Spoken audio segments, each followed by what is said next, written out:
อยู่สบายดีอ่ะยินดีสแกนกิมร้อยน้อยเนาะไม่ได้กะสิมาสนอง1,000 subscriber เนาะ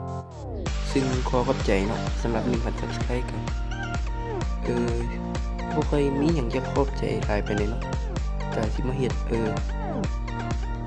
โซคีย์บอร์ดเกมมิ่งเกียร์เฮาเนาะซึ่งเป็นคีย์บอร์ดที่อาจจะได้มาใหม่เนาะซึ่งได้มาจากกระทรวง ICT IT ของเราเลยที่น่าเป็นคนเอามาให้เนาะซึ่งก็ขอบใจกระทรวง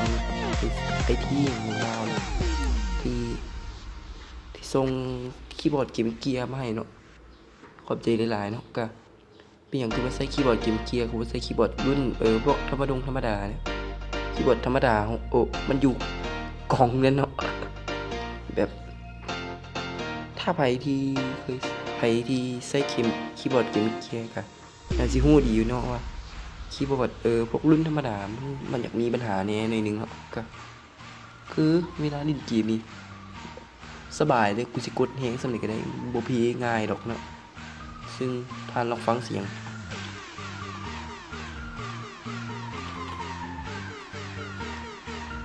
กดเปลี่ยนสีไฟเปลี่ยนสีไฟได้อีกนะสุดยอดซึ่งคีย์บอร์ดนี้ราคาหลักๆเท่ากับบุฮู้เนาะว่าเท่าใดเนาะฮู้แต่ว่ากูได้ฟรีมา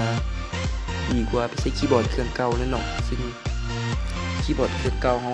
นั้นก็เดี๋ยวสิเอาออกให้เบิ่งเนาะ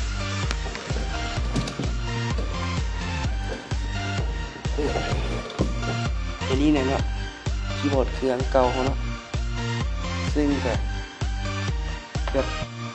มันพีแล้วเนาะส่วนอันนี้เขียนโน้ตบุ๊ก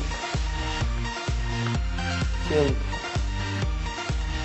ใครที่ใช้คีย์บอร์ดพวกรุ่นธรรมดาเล่นเกมเขาแนะนำให้ใช้พวกเกมกี้ให้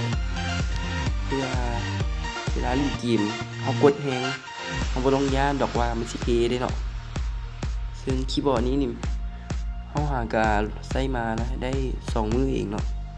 ซึ่งขอบอกเลยว่าบ่ลืมใช้แม่งลิ้นเกมมันต้องกดแฮงๆซึ่งลิ้นไปดนๆกะสิปรับความเข้าใจกับมันได้อย่างนั้นเนาะคีย์บอร์ดตัวนี้แม่งไฟสิใช้ลิ้นเกมนี้มันต้องกดแฮงๆเนาะกดค่อยๆบ่ได้เนาะ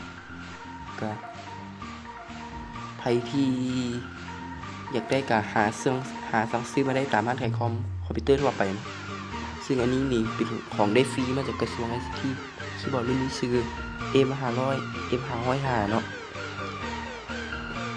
จากเนาะซึ่งก็ส่วนจู่ๆคอมแม่งก็คอออฟดิวตี้Modern Warfareเนาะส่วนอันนี้ก็แยกบ้านเฮาเนาะแยกบ้านม.2เนาะก็บ่มีหยังหลายเนาะก็ขอจบเพียงเท่านี้ก็ใครที่เบิ่งคลิปนี้แล้วอย่าลืมกดไลค์กดแชร์กด Subscribe เนาะก็ให้พี่น้องนักเรียนก็ขอให้เบิ่งเรียนตั้งใจครับเรียนเนาะจะเสียงพักเรียนนึงแล้วเนาะก็ขอขอบใจลาทางไปก่อนพอผิดพลาดประการใดขออภัยนำแน่เนาะสบายดี